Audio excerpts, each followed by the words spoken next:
Alors que l'équipe pro va jouer son premier match de préparation samedi prochain contre Nîmes avant de partir en stage en Allemagne, Geoffrey Kondogbia est pour le moment la seule et unique recrue côté marseillais, et au vu des échéances européennes qui nous attendent cet été, on imagine que ça devrait bouger rapidement pour se mettre dans les meilleures conditions. Dans cet épisode d'ActuOM, on va revenir sur les différentes infos mercato qui sont sorties ces dernières heures, on parlera bien sûr d'Iliman Ndiaye qui fait figure de priorité pour la direction, on évoquera la piste Renan Lodi, l'avenir de Luis Enrique, et on fera un point sur les dossiers Ben Yedder, Anthony Robinson et Thierry Correia. Comme d'habitude, petite question pour vous avant de commencer, pensez-vous que Renan Lodi serait une très bonne recrue pour l'OM? Est-ce qu'il doit même être une priorité d'après vous? Ou alors pensez-vous qu'il faut plutôt se tourner vers des pistes moins onéreuses financièrement parlant? J'attends vos avis en commentaire. On commence directement par un point sur l'avenir de Luis Enrique. Comme on le disait dans le dernier épisode de Focus sur les prêtés, il a retrouvé du temps de jeu avec 34 matchs toutes compètes confondues depuis le début de l'année 2023. C'est aussi un petit peu mieux sur le plan statistique avec 3 buts et 2 passes D. Ça rassure après une fin d'année 2022 compliquée et la question de son avenir se pose clairement alors qu'il est prêté jusqu'en décembre 2023 avec une option d'achat de 8 millions d'euros. Seulement si on en croit les infos de Fogaonet, la direction aimerait conserver Luis Enrique mais ils estiment que le montant de l'option d'achat impacterait beaucoup trop leurs finances. Il devrait donc y avoir des négociations entre les deux parties pour trouver un accord, sachant que l'OM ne compte plus sur l'ailier brésilien et que Longoria cherche à s'en séparer définitivement. Concernant Yuri Moreira, dont on parlait dans le dernier épisode, l'attaquant portugais s'est bien engagé à l'OM, a priori pour un contrat de 4 ans d'après la Minute OM. On a d'ailleurs pu le voir sous ses nouvelles couleurs en photo. De son côté, le compte OMCDF confirme qu'il fait partie des jeunes qui étaient présents à la reprise avec les pros, et donc de ceux qui auront l'occasion de montrer leur qualité à Marcelino, et potentiellement de gagner leur place pour le stage en Allemagne.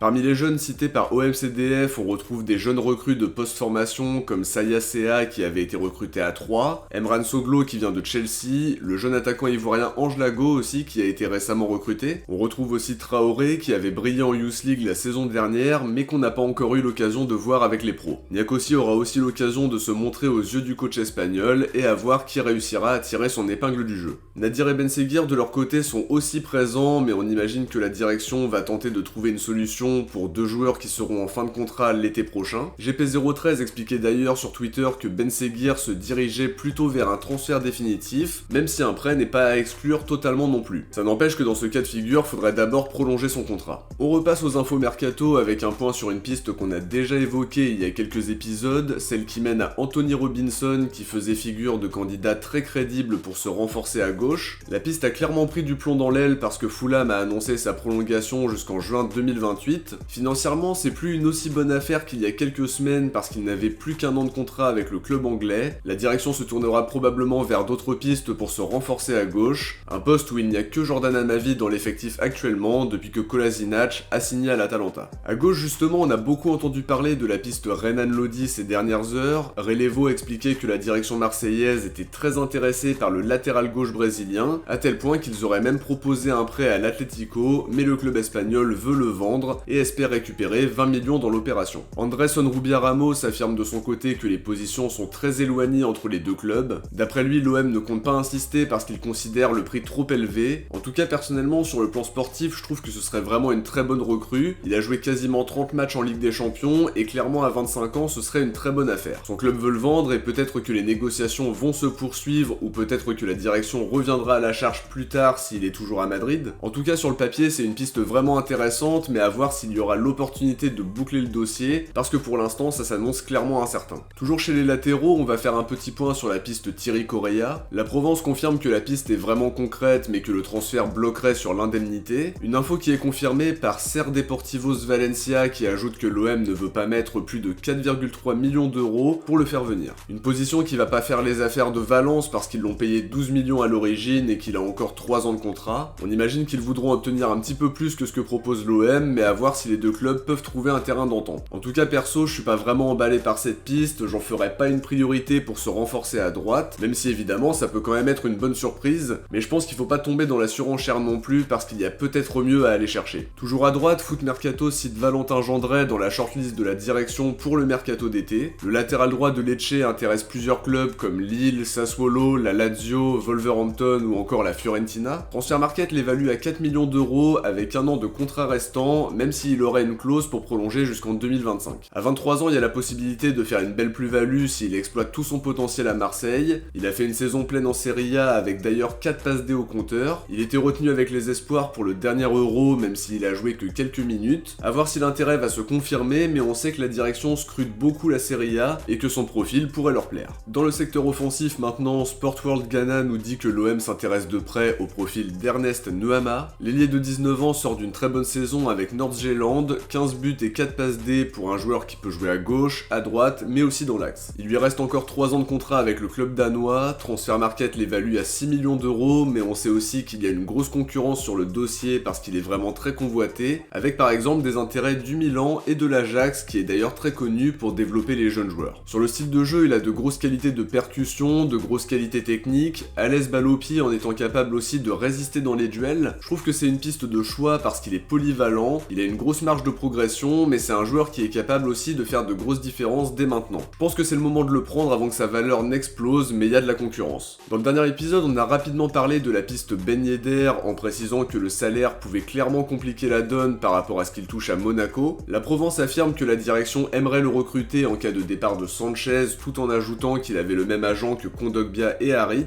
Ça peut aider dans les discussions, même si on imagine que Ben Yedder aura quand même des prétentions salariales importantes. De leur côté, la Marseillaise confirme que des contacts ont été noués entre les deux parties, en ajoutant que Ben Yedder pourrait être tenté de quitter Monaco, étant donné qu'ils ne joueront aucune Coupe d'Europe la saison prochaine. A voir si ça peut se confirmer, mais c'est un joueur qui ferait beaucoup de bien offensivement, qui est expérimenté, un buteur très prolifique, qui a joué beaucoup de matchs européens, et qui en plus aime jouer à 2 attaquants devant. C'est une piste qui me plaît, mais à voir maintenant si la direction et l'entourage du joueur peuvent trouver un terrain d'entente sur le plan salarial. On termine cet épisode par un focus sur la piste qui mène à Iliman Ndiaye. On expliquait dans le dernier épisode que c'était de plus en plus concret et que la direction voulait absolument le faire venir, mais pour autant sans tomber dans la surenchère. ODM by 13013 explique qu'il veut rejoindre l'OM à tout prix d'après l'entourage du joueur, il serait même prêt à refuser toutes les offres pour signer cet été. Dans l'after sur RMC, ils ont d'ailleurs dit qu'Iliman Ndiaye avait refusé une approche d'Everton parce qu'il attend maintenant une offre marseillaise. Sa volonté est claire, il veut venir, mais pour le moment, aucune offre concrète n'aurait encore été faite, mais ça pourrait changer rapidement. A voir si le dossier ira jusqu'au bout, on avait cru comprendre que l'OM voulait avancer rapidement dessus. Personnellement, j'espère qu'il signera parce que c'est un joueur que j'adore, j'aimerais le voir grandir à l'OM sachant qu'il est actuellement en pleine montée en puissance, il aime le club et je pense que c'est le moment ou jamais avant que sa valeur marchande soit totalement hors de portée. En tout cas, on en reparlera évidemment dans les prochains épisodes d'ActuOM en espérant une issue positive. Je pense qu'on peut s'attendre à du mouvement dans les prochains jours à l'approche des premiers matchs de prépa et sachant que les échéances européennes se rapprochent elles aussi à grands pas. De notre côté, on arrive à la fin de cet épisode, j'espère que ça vous a plu et comme d'habitude, si c'est le cas, n'oubliez pas de laisser un like avant de partir pour soutenir la chaîne. Je vous invite à vous abonner en activant la cloche des notifications pour ne rien louper de l'actualité mercato de l'OM. Il y aura vraiment beaucoup de vidéos tout au long de l'été. Si vous avez regardé la vidéo jusqu'à la fin, écrivez Ben Yedder dans les commentaires. Je vous dis à très vite pour une prochaine vidéo. Ciao, portez-vous bien et surtout allez l'OM.